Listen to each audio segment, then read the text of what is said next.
नमस्कार, बहुत स्वागत है आपका। एनडीटीवी मध्य प्रदेश छत्तीसगढ़ देख रहे हैं आप। आपके साथ मैं हूं आसफ शेख।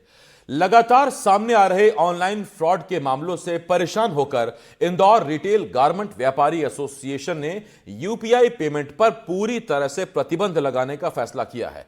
उन्होंने अब यूपीआई से पेमेंट स्वीकार करने की बजाय नकद लेन देन शुरू किया है और अपनी दुकानों और फर्मों के बाहर तख्तियां भी लगा दी कि कृपया यूपीआई से पेमेंट ना करें और नकद ही दें। आखिर ऐसा क्यों है, इसके कितने रिस्क हैं, इसकी कितनी आशंका है, और दूसरा, क्या उनकी ये चिंता वाजिब है और अगर हां तो कितनी? यही सवाल आज हम पूछेंगे, इसके जवाब जानने की कोशिश करेंगे। एक खास पैनल भी हमारे साथ जुड़ेगा, लेकिन आइए सबसे पहले इस वक्त एक रिपोर्ट देखते हैं।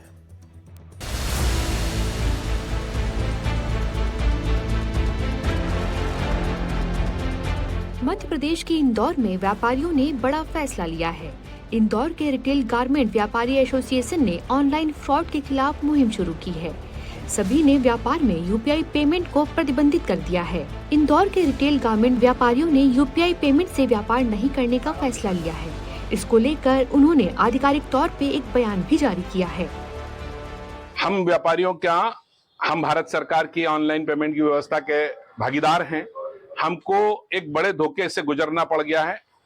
इन सब चीज के चलते हमको दिक्कतें पैदा हुई और दिक्कतों में हमने अपने आप को एक बड़ी मुसीबत में डला हुआ एहसास कर रहे हैं। तो हमको लगता है कि हमें कहीं ना कहीं भारत सरकार का ध्यान आकर्षण कराना पड़ेगा। इसलिए हम लोगों ने यूपीआई पेमेंट को बंद कर दिया है। हम लोग क्रेडिट कार्ड और कैश के बिजनेस की तरफ बढ़ने लगे हैं। हमारी जब तक सुनवाई नहीं होती है, जो खाते ब्लॉक होना, यह एक अनुचित प्रक्रिया है। व्यापारी कभी चोर नहीं हुआ। व्यापारी माल बेचता है, टैक्स अदा करता है, भारत सरकार का खजाना भरता है। पिछले कुछ समय से यूपीआई पेमेंट के जरिए कई फ्रॉड मामलों में हुई धोखाधड़ी के कारण उनके कई व्यापारियों के अकाउंट फ्रीज कर दिए गए थे। विरोध में अब व्यापारी केवल क्रेडिट कार्ड और नकद भुगतान ही स्वीकार कर रहे हैं। इंदौर के रिटेल गारमेंट व्यापारी एसोसिएशन के 600 से अधिक व्यापारियों ने इस फैसले को समर्थन दिया है। ये अभी 5-6 दिनों से हमारे पास एक शिकायतें आने लगी है। 20-25 व्यापारियों के खाते बंद हुए हैं। हमने एक मुहिम शुरू करी है। जब तक हमारी सुनवाई नहीं होती है तब तक हम कैश का व्यापार करें, कैश की तरफ रुझान रखेंगे। इस फैसले से व्यापारियों को उम्मीद है कि इससे ऑनलाइन फ्रॉड की घटनाओं में कमी आएगी और उनका व्यापार सुरक्षित रहेगा। एसोसिएशन ने सरकार के इस मुद्दे पर सख्त कदम उठाने की मांग की है।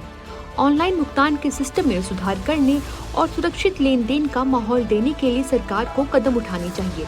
जब तक सरकार की ओर से इस संबंध में कोई ठोस रणनीति तैयार कर इसका उपाय नहीं निकाला जाता, तब तक वो यूपीआई पेमेंट पर व्यापार नहीं करेंगे। इंदौर से एनडीटीवी के लिए तनुश्री देसाई की रिपोर्ट। ये एक रिपोर्ट हमने आपको दिखाई और बताया कि आखिर समस्या क्या है, क्यों व्यापारी चिंतित हैं। हमारे साथ इस वक्त खास पैनल जुड़ रहा है। हमारे साथ साइबर एक्सपर्ट और साइबर मामलों में लोगों को जागरूक करती हैं शुभांगिनी दुबे जी इस वक्त हमें ज्वाइन कर रही हैं। शुभांगिनी जी, स्वागत करता हूं मैं आपका। इसके साथ ही हमारे साथ रिटायर्ड डीसीपी एल.एन. राव साहब ज्वाइन कर रहे हैं। राव साहब, आपका भी स्वागत है। बैंकिंग एक्सपर्ट कनिष्क गौड़ जी इस वक्त हमें ज्वाइन कर रहे हैं। कनिष्क, आपका भी बहुत स्वागत है। और साथ ही साथ इंदौर के व्यापारी और खुद इंदौर रिटेल गारमेंट्स एसोसिएशन का प्रतिनिधित्व करते हैं अक्षय जैन जी हमारे साथ जुड़ रहे हैं। अक्षय जी, आपका भी स्वागत करता हूं। सबसे पहले जरा जो वर्ग चिंतित है उसी से पहला सवाल। अक्षय जी, यूपीआई तो बड़ा सरल सा माध्यम है तमाम उपभोक्ताओं के लिए कि वो चुपचाप अपना मोबाइल निकालें, बड़ी आराम से, सरलता, सहजता से आपको 1 रुपए से लेके 1 लाख रुपए तक की पेमेंट कर सकते हैं। तो फिर आप क्यों उसे यूपीआई को नो कह रहे हैं? आपको क्या तकलीफें हैं जिनकी वजह से आपने यूपीआई बैन करने का फैसला किया है, आपने और आपके सहयोगियों ने? देखिए, भारत के प्रधानमंत्री जी ने जब कैशलेस व्यापार की तरफ हम लोगों को प्रेरित किया और हमने उसको एडॉप्ट किया, आज हिंदुस्तान के हर वर्ग में यूपीआई का सिस्टम लागू हो गया। 99%, मतलब बिजनेस का 99% जो बिजनेस है वो यूपीआई पे केंद्रित है और हम भी उसका स्वागत करते हुए अभी तक लेते थे। लेकिन पिछले 5 दिनों में 25 से ज्यादा व्यापारियों के खाते ब्लॉक हुए हैं और इन ब्लॉक होने से हम चिंतित हैं। क्योंकि अगर कोई एक राशि फ्रीज होती है तो वो एक्सेप्टेबल होती है कि हो गई, लेकिन पूरा का पूरा खाता, बैंक का खाता बंद हुआ है, जिससे हम चिंतित हैं। और इसी से हम लोगों ने ये निर्णय किया कि हमारी सुने कौन। हम बैंक के पास गए, बैंक ने कहा आरबीआई सुनेगी। आरबीआई को हम कैसे अपने बात रख पाए? हम बहुत छोटे व्यापारी होते हैं, हमारी बात को हम जिस बैंक पे भरोसा करके हमने खाते खोले या जिसकी सेवाएं ले रहे हैं, हम उसी से बात कर रहे थे। तो उसने कहा कि हमारे हाथ में कुछ नहीं है, नहीं जब तो अक्षय जी, निकाल ये होगा खाते तभी फ्रीज तो क्यों होगा। हुए? ये फ्रीज क्यों हुए खाते? हमको कैसे क्या करना है? जी, ये खाते फ्रीज क्यों हुए? खाते फ्रीज होने का सिस्टम है कि हम यूपीआई पे पेमेंट ले रहे हैं, और यूपीआई पे कौन कहां से पेमेंट भेजता है ये हमको नहीं मालूम पड़ता। हमारे यहाँ तो आने वाला ग्राहक जो होता है वो माल खरीदता है, और वो 500 रुपए से 50,000 का माल खरीदे, वो अपना पेमेंट यूपीआई पे देता है। जब यूपीआई पे हमको पेमेंट मिल जाए तो हमें कोई दिक्कत तो है ही नहीं। लेकिन यूपीआई से अगले दिन मालूम पड़ता है कि वो खाता बंद हो गया, तो हम चिंतित हैं। खाता बंद नहीं होना चाहिए ना। खाते में कोई राशि अगर गलत है, क्या होता है, कोई चीज अगर गलत आई है तो उस चीज के लिए उस राशि को ब्लॉक कर सकता था और उसको जांच में लिया जा सकता है। वो भी हमारे लिए तो ये है कि हमने तो माल बेचा है, माल बेच के हमने पैसा लिया है। हम करंट अकाउंट में पैसा लेते हैं, हम कोई भी दूसरे खाते से काम व्यवसाय नहीं करते हैं, हमारा सारा व्यवसाय करंट अकाउंट से होता है। ठीक, मैं अक्षय जी और लौट रहा हूं करंट अकाउंट बंद हो आपके जाए पास। जरा इसमें हमारे साथ दो एक्सपर्ट जुड़े हुए हैं, शुभांगिनी जी हैं और कनिष्क जी हैं। उन दोनों के पास मैं जाता हूं। पहले कनिष्क जी, मैं आपके पास आ रहा हूं। क्या यूपीआई मेथड, यूपीआई प्रक्रिया इतनी वल्नरेबल है कि जल्दी से उसे ब्रीच कर देते हैं, वहां से उसमें सेंधमारी हो जाती है, फ्रॉड हो जाता है, जबकि इसी यूपीआई को तो दुनिया के कई देश हमसे ले रहे हैं, हम हमारी तारीफ कर रहे हैं, हमें अडॉप्ट कर रहे हैं? देखिए, जो सरकार की प्रतिक्रिया है, जी, जो सरकार की प्रतिक्रिया है अकाउंट बंद करने की, कोई भी कंप्लेंट करता है और अकाउंट बंद कर दिए जाते हैं, तो आपको व्यापारियों के की परिस्थिति समझनी होगी। आज की तारीख में यूपीआई सिक्योर मैकेनिज्म है, पर जो दिक्कत आती है वो इस तरह से आती है कि किसी का भी अकाउंट खाता बंद कर दिया जाता है, और ये धड़ल्ले से हो रहा है। इससे जो व्यापारी है उनको बहुत ज्यादा दिक्कत है। हमें जो चेंज की इसमें जरूरत है, जो प्रावधान की जरूरत है, वो हमें नियमों में प्रावधान की जरूरत है, क्योंकि फ्रॉड किसी भी भारत देश के स्टेट में हो जाता है, उसकी कंप्लेंट आ जाती है और बिना सुनवाई के अकाउंट फ्रीज कर दिए जाते हैं। अब इसमें चेंजेस करने की जरूरत है, ताकि आप पहले इन्वेस्टिगेट करिए कि एक्चुअल में इससे फ्रॉड हुआ है, ये उसका पार्ट है या नहीं है। सीधा खाते बंद कर देना 25 से भी ज्यादा लोगों के, ये एक वाकई में बड़ी परिस्थिति है, और ये सिर्फ इन व्यापारियों के साथ नहीं हो रहा है, बाकी लोगों के साथ भी हो रहा है आज की तारीख में। क्योंकि जब फ्रॉड होता है तो मल्टीपल अकाउंट से पैसा घूमता है, उसमें सबको पता नहीं लगता है कि ये जो लोग जिनका अकाउंट उसमें नाम आया है वो फ्रॉड में इन्वॉल्व है या नहीं। तो बिना इन्वेस्टिगेशन किए आजकल साइबर प्रावधान के हिसाब से, आईटी एक्ट, साइबर लॉ के हिसाब से जो खाते बंद किए जा रहे हैं धड़ल्ले से, उसकी वजह से व्यापारियों को दिक्कत है। तो इसमें चेंज करने की जरूरत है। दूसरा, अगर आरबीआई को बैंक कह रहे हैं जाने का, तो आरबीआई के पास पहुंचने का क्या माध्यम है?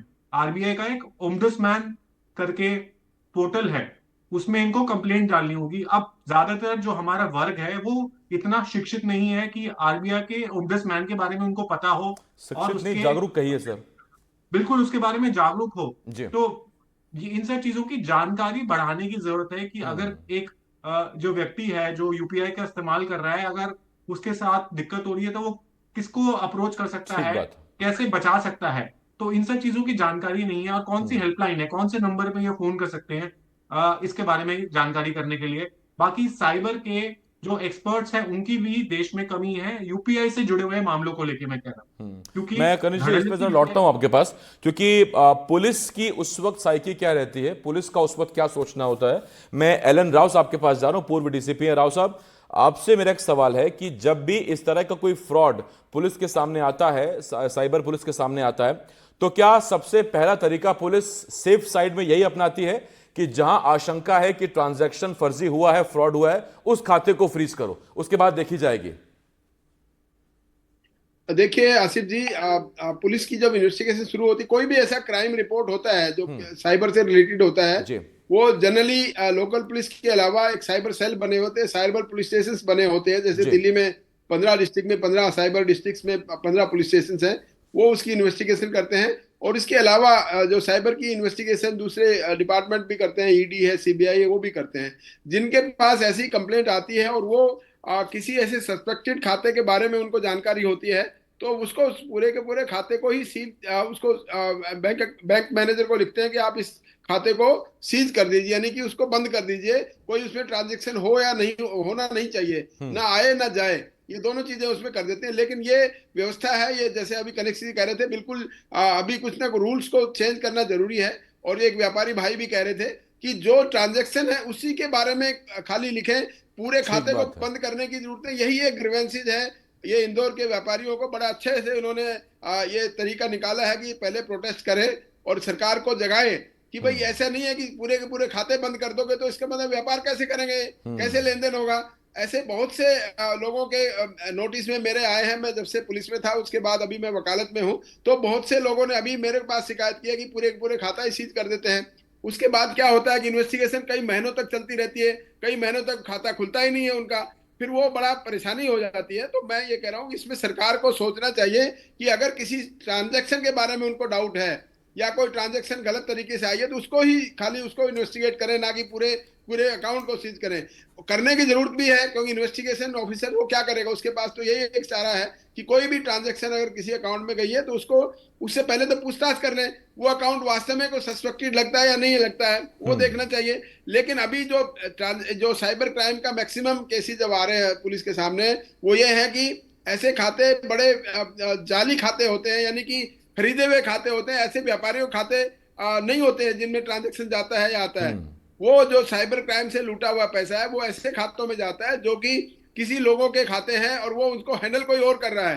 वो जिन लोगों के खाते हैं वो खातों के बारे में उनको जानकारी नहीं है, उनका पासवर्ड और उनका अकाउंट का डिटेल सारी कोई और आदमी साइबर क्रिमिनल से वो ले लेते हैं और उन पैसा जो है उन खातों में डालते हैं और उस पैसा उस खातों से निकालते हैं। उन खातों की जानकारी होना जरूरी है। तो पुलिस की इन्वेस्टिगेशन में साफ हो जाता है कि कौन सा खाता जेन्युइन तरीके से यूज हो रहा है, कौन सा खाता फ्रॉडुलेंट तरीके से यूज हो रहा है।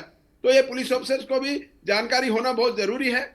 और साइबर क्राइम से रिलेटेड जो इन्वेस्टिगेशन है उसको करने के लिए हमारे देश में वास्तव में ही साइबर एक्सपर्ट की कमी है। पुलिस ऑफिसर्स को साइबर क्राइम के बारे में जानकारी इतनी ज्यादा नहीं है, तो वो बहुत जरूरी है। सरकार को ऐसे ऑफिसर्स के लिए रिक्रूटमेंट करें, ऐसे ऑफिसर्स को साइबर क्राइम की इन्वेस्टिगेशन के लिए लगाएं, क्योंकि आगे आने वाले टाइम में ये क्राइम कम नहीं होने वाला है, बढ़ने ही वाला है। क्योंकि ठीक बात है, ये तो बढ़ेगा ही सर। इस पर हमारे साथ शुभांगिनी जी हैं, इस वक्त साइबर एक्सपर्ट है।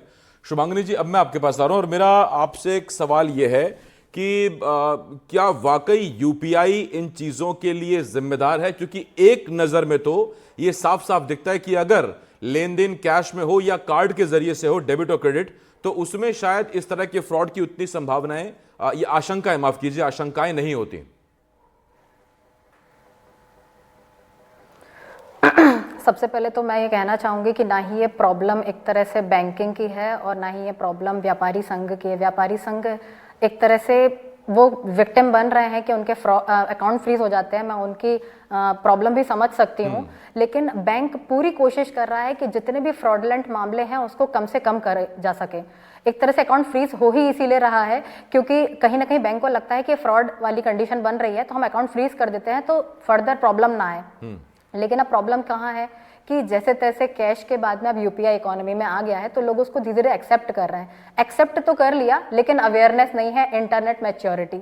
यहाँ मैं इंटरनेट मैच्योरिटी इसलिए बोलूंगी क्योंकि यूपीआई से कोई भी ट्रांजैक्शन हो रहा है, अभी किसी ने ओम्बड्समैन का जो जिक्र किया है, जो आरबीआई ने शुरू किया है, ये अवेयरनेस युवाओं को है कि अगर आपका कुछ भी इस तरह से खाते से फ्रॉड मामला हो रहा है या अकाउंट फ्रीज हो रहा है तो आप वहां तक जा सकते हैं।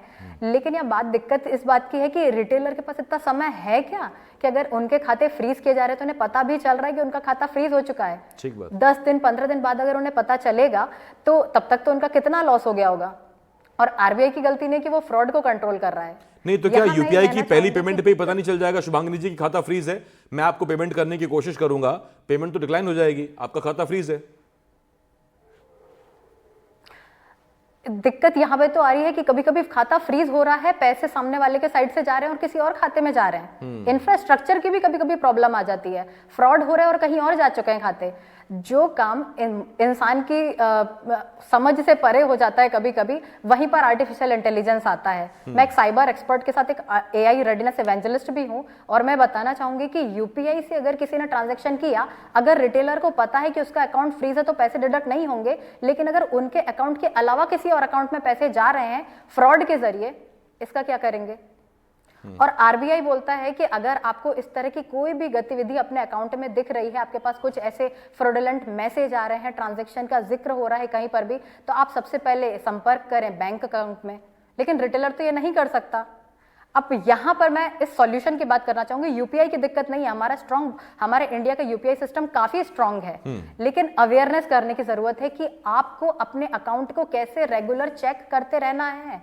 आपका अकाउंट फ्रीज हुआ है कि नहीं हुआ, ये चेक करते रहना पड़ेगा आपको। और यहाँ पर सरकार AI का बहुत अच्छा उपयोग कर सकती है। कभी भी ट्रांजैक्शन ऐसा हो रहा है तो कुछ ऐसा मैसेज पहुंच जाए कि हमें लग रहा है ये ट्रांजैक्शन आपका फ्रॉड वाला हो सकता है, आपका अकाउंट फ्रीज करने के लिए आपको 3 घंटे, 4 घंटे, 6 घंटे दिए जाते हैं, आप चेक करें इन सब चीजों को। तब एक तरह से क्या आपको नहीं लगता कि इस तरह का मैसेज देना है, संदेश देना कि आपको 3 घंटे मिल रहे हैं, आप अपना अकाउंट चेक कर लें, ये फर्जीवाड़े का एक और नया हथियार बन सकता है? क्योंकि वो पहले तो चल ही रहा है, वो पारंपरिक फ्रॉड जो है ना, कि आपका क्रेडिट कार्ड आपका बंद कर देंगे, डेबिट कार्ड बंद कर देंगे, 2 घंटे के अंदर अपना ये बताइए वो बताइए। उससे आपको लगता है कि शायद ये तरीका मुफीद है, या इससे बेहतर तरीका हो सकता है कोई? देखिए, मैं अगर UPI की बात करूं तो ये हर मोबाइल नंबर से जुड़ा हुआ है। OTP के कारण तो प्रॉब्लम हो रही है, लेकिन ऑथराइज्ड बैंक की तरफ से अगर मैसेज आ रहा है और आपको इंटीमेट किया जा रहा है कॉल करके, मैं इस बात में क्रेडिट कार्ड की तारीफ करूंगी कि मेरे क्रेडिट कार्ड से अगर पेमेंट होता है तो मुझे 30 सेकंड के अंदर कॉल आ जाता है कि आपके क्रेडिट कार्ड से पेमेंट हुआ है, क्या वो आप ही थे? तो जब ये क्रेडिट कार्ड पर हो सकता है तो ये UPI में क्यों नहीं हो सकता अकाउंट फ्रीज होने के पहले? ये तो हमारे कम से कम छोटी पेमेंट्स के लिए भले ही ना हो, लेकिन बड़ी पेमेंट्स के लिए तो इस तरह के एक अलर्ट आ सकता है, ये अच्छी बात है। मैं भी जिस बैंक का इस्तेमाल करता हूं, निजी बैंक है, वो भी मुझे बड़ी पेमेंट करने के बाद एक कॉल देता है और कंफर्मेशन कॉल होती है। मुझे वो 1 या 2 बटन दबा के उसको बताना पड़ता है, और वो बहुत अच्छा है, एक तरीका है। कनिष्क जी, आपके पास आ रहा हूं। देखिए, व्यापारी का खाता ही अगर, अक्षय जी मैं आता हूं आपके पास, अगर व्यापारी का खाता ही बंद कर देंगे तो व्यापार कैसे करेगा? उसके पास एक आपका करंट अकाउंट चल रहा होगा, वो नया खाता खुलवाए तो कितने खुलवाए, फिर वो कितनों का हिसाब रखेगा? तोड़ क्या है इसका? देखिए, तोड़ ये है कि जब आपके पास कंप्लेंट आती है तो पुलिस को धड़ल्ले से सारे अकाउंट फ्रीज नहीं करने चाहिए। जो भी अकाउंट उनके पास लिस्ट में आते हैं, आप पहले इन्वेस्टिगेट कीजिए कि कौन से अकाउंट्स हैं जिनसे आपको शक लग रहा है कि यहाँ से फ्रॉडुलेंट ट्रांजैक्शन हो रही है। पूरी ट्रेल में जितने अकाउंट्स हैं उनको फ्रीज ना करें। उसमें पुलिस जो है अपनी पावर का दुरुपयोग कर रही है, तो उसमें चेंज करने की जरूरत है। इसलिए जो हमारे RBI की गाइडलाइन है या हमारी जो IT एक्ट है, साइबर लॉ मैं है, माफी उसमें चाहूंगा, चेंज। पुलिस का पक्ष नहीं ले रहा हूं, लेकिन अगर हम व्यापारियों के पक्ष से सोच रहे हैं तो पुलिस के पक्ष से भी सोचना पड़ेगा। फ्रैक्शन ऑफ सेकेंड लगते हैं पैसे ट्रांसफर होने में। आपको लगता है कि जरा सी देरी, इसका मतलब जो पुलिस नहीं चाहती वही हो जाएगा, यहां से वहां करोड़ों रुपए 1 सेकंड में? जी देखिए, मेरी बात समझिए जी। ये जो इन्होंने बात रखी है सिर्फ इंदौर के व्यापारियों की नहीं है, पूरे देश में हो रहा है। मेरे पास बहुत सारे ऐसे व्यापारी होते हैं जिनका फ्रॉड से कोई लेना देना भी नहीं होता, पुलिस उनके अकाउंट आज की तारीख में फ्रीज कर देती है, और कंप्लेंट आती है भारत के किसी दूसरे राज्य से। अब वो बैठे हैं दिल्ली में, वो बैठे हैं इंदौर में, और कंप्लेंट आएगी केरला से, कंप्लेंट आएगी आंध्र प्रदेश से। अब आंध्र प्रदेश की पुलिस अगर किसी इंदौर के व्यापारी का अकाउंट फ्रीज करने के लिए बैंक को बोल रही है, तो पहले तो इनको जाके उस स्टेट की पुलिस से बात करनी पड़ेगी। जो दिक्कत होगी लैंग्वेज की होगी, वो अलग भाषा में बात करते हैं, फिर उनको समझाना पड़ेगा कि भाई कैसे इन्वॉल्व नहीं है। जितना दिन इस समय में लगता है, उतने टाइम में व्यापारी का कितना नुकसान हो जाता है, आप ये समझिए। और ये पूरे देश में हो रही है।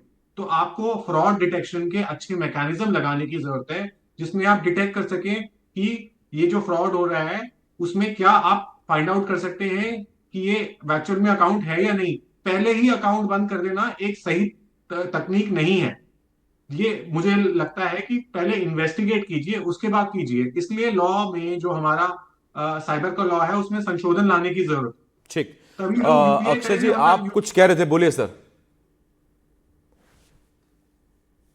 तो मेरा निवेदन यह है आपके माध्यम से सरकार को जगाने के लिए सिर्फ हमने ये कहा कि आपने हमारा खाता बंद किया तो हमको पहले प्री इंटीमेट हो जाता। हमने जो पीडीसी दी है, जिन व्यापारियों की हमारी साख जो होती है, हमारी गुडविल जो होती है, वो हमारे व्यवसाय का हिस्सा है। हमारा पूरा कारोबार हमारी सर ये और हमारे आपके भरोसे कुछ पे होता है। ऑडियो में दिक्कत है सर। खाता तो आपके साथियों का फ्रीज हो ही गया, आपकी ऑडियो भी कुछ फ्रीज हो रही है, उसको ठीक करने की कोशिश करते हैं। कम से कम हम तो कोशिश करेंगे कि पूरी जल्दी से वो ठीक हो जाए। हाँ, अब मैं आपको देख भी सकता हूं, सुन भी सकता हूं। बोलिए अक्षय जी, कहा था ना कि जल्दी ठीक कर देंगे, बताइए। मेरा इतना सा कहना है कि सरकार को कोई भी चीज चाहिए, हमको बैंकिंग को हमको सबसे पहले सूचना करना चाहिए कि आपके कोई ऐसा मसला आया है, आपके कोई अगर पीडीसी दी हुई है तो आप उसको बता दीजिएगा और उसको सूचना दीजिएगा कि ये रुक सकता है या ना। कुछ नेटवर्क का इशू है सर आपकी तरफ से। मैं लौट रहा हूं इस पर अक्षय जी आपके पास। हमारे साथ एलन राव साहब हैं। राव साहब, ये बड़ा विरोधाभासी सा है। एक तरफ हम कहते हैं कि कैशलेस व्यवस्था में आइए, कैशलेस को बढ़ावा दीजिए, फिर दूसरी तरफ आज हम इन्हीं बातों पर चर्चा कर रहे हैं कि यूपीआई किस तरह से कई बार नुकसानदायक हो सकता है, खाते उसकी वजह से फ्रीज हो रहे हैं, फर्जी पेमेंट्स हो रही हैं, घर बैठे कोई कहीं से भी फ्रॉड कर रहा है। क्योंकि देखिए कम से कम कैश के लिए और कार्ड के लिए आपको पीओएस मशीन चाहिए, आपको वहां जाना होगा। लेकिन यूपीआई के लिए तो आप कहीं से भी पेमेंट कर सकते हैं, उठा सकते हैं। तो एक तरफ हम कहते हैं कैशलेस जाइए, दूसरी तरफ हमको यह भी चिंता सता रही है। देखिए बिल्कुल हमारी सरकार जो खास तौर से प्रधानमंत्री जी का ये स्वप्न है कि टोटल जो ट्रांजैक्शन है वो कैशलेस हो, ये एक उनके वो सोच है और ये सोच बड़ी अच्छी भी है, उन्नति के लिए बहुत जरूरी है। जैसे आपने कहा कहीं से भी बैठ के कोई पेमेंट करे, लेकिन वो पेमेंट कहीं ना कहीं से सुरक्षित होनी चाहिए, उसमें कोई फ्रॉड के चांस नहीं हो। ये भी साथ साथ सरकार को करना है कि ऐसे कोई नियम कायदे कानून बनाए या ऐसी सख्त कानून, ऐसी कोई सिक्योरिटी मेजर्स रखें यूपीआई सिस्टम में कि कोई फ्रॉड करने की कोशिश करे तो कर ना पाए, और कर दे तो तुरंत पकड़ा जाए। लेकिन अभी देख रहे हो आप, पिछले एक साल में आप देखेंगे कई 100 करोड़ रुपए लोगों के चीट हो गए हैं, कई 100 करोड़ रुपए फ्रॉड होकर कई लोगों के पैसे निकल गए, अपने अकाउंट से निकल गए हैं। तो ये इस प्रकार की यही है कैशलेस की या साइबर जो हम साइबर ठगी के शिकार हो रहे हैं, उसी का एक नतीजा है। तो मैं समझता हूँ सरकार को सबसे पहले सुरक्षा के इंतजाम करने चाहिए, उसके बाद हमें कैशलेस की तरफ जाना चाहिए। ये सही है, वो कैशलेस होना बहुत अच्छी बात है, हमारे देश की इकोनॉमी में लिए बहुत सुधार होगा। लेकिन इसके साथ साथ हमें अपने लोगों की सुरक्षा के लिए भी बहुत ज्यादा उपाय करने चाहिए, और खास तौर से जानकारी जो अभी जो शेयर करनी है, इंफॉर्मेशन शेयर करनी है, वो सब लोगों तक पहुंचनी चाहिए, ग्राउंड लेवल तक। बहुत से लोगों को मालूम ही नहीं होता है और किस प्रकार से कोई साइबर फ्रॉड कर जाते हैं, कैसे कैसे नए नए तरीके इजाद करते हैं, उन सब के बारे में एडवांस में पता लगना चाहिए। कोई डिजिटल अरेस्ट की बात है, कोई बहुत सी अरेस्ट की बात है, और खास तौर से यूपीआई में जिस प्रकार से ये गड़बड़ हो रही है, जो कि व्यापारी भाइयों को इस प्रकार का एक कदम उठाना पड़ा, इसके लिए सरकार को दोबारा से सोचना पड़ेगा और जल्दी से जल्दी सोचना पड़ेगा, ताकि ऐसी समस्याएं, ये बात भी सही है कि नॉट ओनली इंदौर के व्यापारियों के लिए, पूरे भारतवर्ष के व्यापारियों की ये प्रॉब्लम है। बहुत से लोगों के अकाउंट से फ्रीज हो जाते हैं। और एक और मैं बता दूं इसके बाद, अकाउंट खुलवाने के लिए फिर कहीं न कहीं करप्ट प्रैक्टिसेस का इस्तेमाल होता है। ये भी मैंने कई बार अपने संज्ञान में आया है कि लोग पैसे देकर अकाउंट को खुलवाते हैं, फिर उस तरह आगे बढ़ती हैं। शुभांगिनी जी, मैं बहुत जल्दी में आपसे एक चीज जानना चाहता हूं। जितने लोग यूपीआई इस्तेमाल करते हैं, अक्षय जी समेत हम तमाम लोग, वो तो व्यापारी हैं, हम उपभोक्ता हैं, तो जितने भी लोग यूपीआई इस्तेमाल करते हैं, वो 2-3 बातें कौन सी हैं जिनका हमें ख्याल रखना चाहिए? और अगर हमारा खाता, मुझे याद है शुभांगिनी जी, पिछली बार जब मैं और आप डिबेट में साथ बैठे थे तो एक पीड़ित ऐसे थे जिन्होंने ये बात रखी थी, शिकायत की थी कि उनका खाता फ्रीज हो गया। पहले अचानक कहीं से कुछ पैसे आए और उनका खाता फ्रीज हो गया। तो खाता फ्रीज हो रहा है तो क्या करें? जी, सबसे पहले तो पता चलना चाहिए खाता फ्रीज हो गया है अगर, क्योंकि हमारे बैंक की, एक तो देश की आबादी इतनी है कि बैंक की लाइन में लगने की प्रॉब्लम खत्म करने के लिए सरकार ने ये यूपीआई शुरू किया कि लोग बहुत ईज रहे, एटीएम तक भी ना जाना पड़े। अब तो आपके हाथ में यूपीआई है, तो मोबाइल है अगर आपके हाथ में, तो पेमेंट हो जाता है। कुछ बातों का ध्यान रखना बहुत जरूरी है, और इसमें मैं सबसे पहले बोलूंगी थोड़ी जागरूकता आना बहुत जरूरी है। चीजें सबके पास में आ गई है, मोबाइल आ गया है, लेकिन कहाँ किस तरह से उपयोग करना है। आप दुकान के पास जा रहे हैं, अब हम भी अगर कस्टमर हैं और हम जाके स्कैन कर रहे हैं, तो स्कैन में नाम कौन सा आ रहा है, अकाउंट कैसा शो हो रहा है, क्या कोई नोटिफिकेशन इस तरह का आ रहा है जो फ्रॉड लग रहा है कि नहीं। आई एम श्योर हमारे देश के जो इंजीनियर्स हैं, जो एआई पर काम कर रहे हैं, अब तकनीक आगे बढ़ेगी, बहुत जल्दी पाम और रेटिना स्कैन भी आ जाएगा, तब शायद ये मोबाइल की समस्या भी खत्म हो जाएगी। कि आप सिर्फ अपना हाथ स्कैन करेंगे, आप अपना रेटिना स्कैन करेंगे और आपका पेमेंट हो जाएगा। हम देश में उस हद तक जाने की कोशिश कर रहे हैं कि किसी को यूपीआई के इस तरह के फ्रॉड का सामना ना करना पड़े, क्योंकि यूपीआई इतना बड़ा हो चुका है। पत्रकार संघ अगर ये अपना व्यापार संघ इस सब की बात कर रहा है तो कहीं ना कहीं मुझे लग रहा है कि उनको सोच समझना पड़ रहा है, लेकिन उनका भविष्य में उसका लॉस भी झेलना पड़ेगा। एक तो उनका खाता फ्रीज हो रहा है, उसके उनको नुकसान झेलना पड़ रहा है, और कई ग्राहक जो इसी भरोसे आ जाते हैं कि फोन में तो लेके जा ही रहा हूं, यूपीआई पेमेंट कर दूंगा, अगर यूपीआई पेमेंट नहीं लेंगे तो व्यापारियों को भी नुकसान होगा। खैर, इसका जल्दी से जल्दी कुछ समाधान निकले, सरकार इस तरफ ध्यान दे, यही हमारी कोशिश है। अक्षय जी भी यही चाहते हैं। बाकी बहुत धन्यवाद करता हूं मैं आपका कनिष्क जी, एलन राव साहब, शुभांगिनी जी, बहुत धन्यवाद आपका। अक्षय जी, आपका बहुत बहुत शुक्रिया हमारे साथ जुड़ने के लिए, इस डिबेट का हिस्सा बनने के लिए। छोटे से ब्रेक के लिए हमें रुकना होगा, बहुत जल्द लौट रहे हैं, कहीं मत जाइएगा।